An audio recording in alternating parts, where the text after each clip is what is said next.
that I can out of this whatever. Mm-hmm. So. As far as, at least as Madison goes, is there a lot of culture between chefs? Like, do you know chefs working at other restaurants? Oh yeah, And in Madison, I would say probably more so than other places because we have so many restaurants and it's such a small density. You know everyone. You know all the gossip. You've worked with pretty much, well, everyone. You know, it's getting a little bit different because, as I said, there's more and more culinary students graduating and whatnot. But excuse me. Yeah, you know what goes on in the kitchen. You can tell, like sitting down, looking at a menu, you can almost tell like where they're getting their food from. Really? And As far as who's cooking? Yeah, like where these ingredients are coming from, or what service they're using. It kind of takes the joy out of dining out sometimes, but it's part of the part of the culture. Yeah. Let's see. Any other questions? Yeah. Do you ever had to deal with like allergies or anything? Like I don't know, like in Bulgaria, I know like gluten has been a big thing here. Is there like? Yeah, nut allergies, wheat allergies. Is there like a special process you have to go through to? You just, when you're designing the menu, you kind of know, like, I'm going to need a vegetarian option, or a vegan option, or I'm going to need a wheat-free option.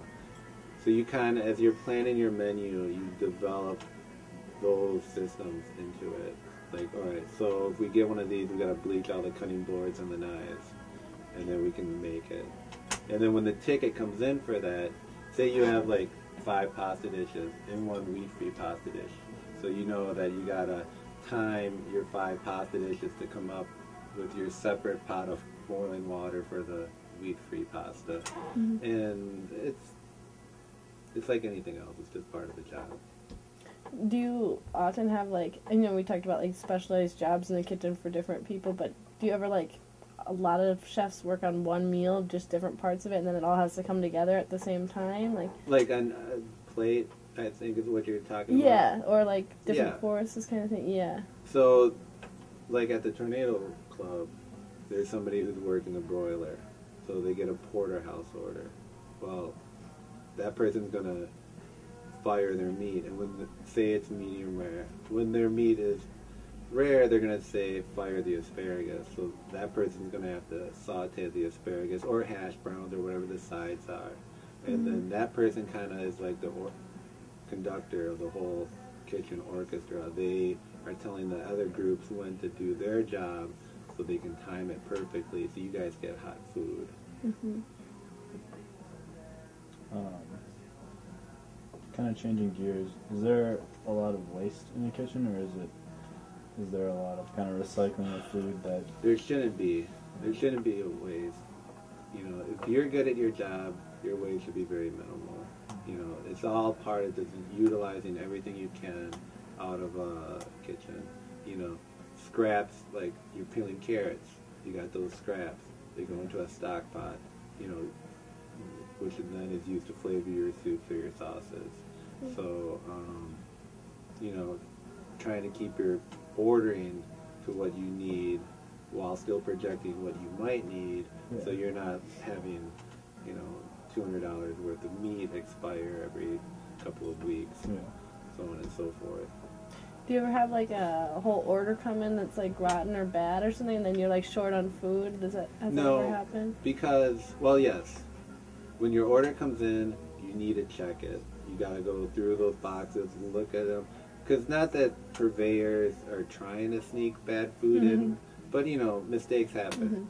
You could get a case of tomatoes that have seen better days, so you reject it, and then either you're out of tomatoes for the day and you change your recipe, or you call up your friend at the restaurant down the street and say, hey man, I need like 20 tomatoes to get through tonight, can I borrow some? And that's how you build that camaraderie too with like the people around you.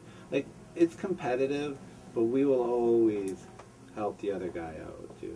So did that happen a lot? Like people calling you, you calling them to get what you need for the night, or? Not a lot. I mean, you gotta remember, some restaurants are open 7 days a week, so Yeah. the law of averages, it's gonna happen. But no, for a benefit of restaurants kind of being in vogue have been better availability of produce, better quality, better standards. So it's all kind of interconnected. Mm-hmm. You know, we're doing a better job, so they need to do a better job, which means the farmer is doing a better job. And it all trickles down. Mm-hmm.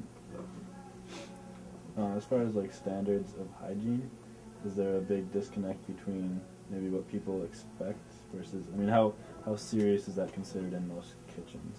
Is it kind of Probably not enough. And this, I hate to say it, but like, I've been in, I've had really classically trained chefs use tongs to like scratch their back, and then you gotta like go around grabbing their tongs because somewhere along the line they developed this really lousy habit, or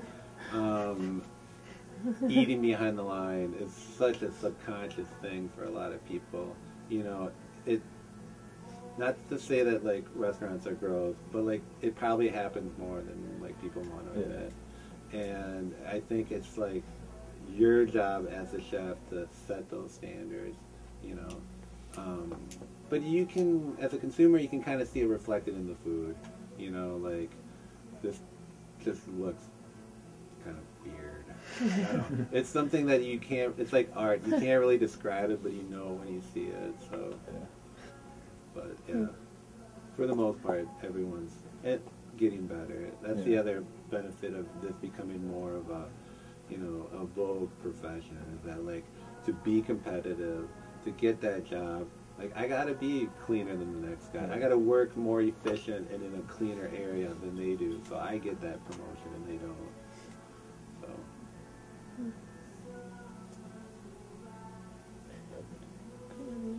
I think that's all. I have something. I'm just not sure how to word it. I have something else too. Did you have to deal with a lot of like not necessarily complaints towards you, but like a complaint and the dish gets sent back? Does it ever like mess up your schedule? Like, does it like really affect things back there when you have to remake a dish? And it can, if you're, you're just getting slammed. It's been customers wall to wall since you opened, and now this person at table 12 really wants to impress everyone by pretending they know more about food than you do. Mm-hmm. So they're going to send their steak back 6 or 7 times. Yeah. Has that happened? Yeah, it's happened.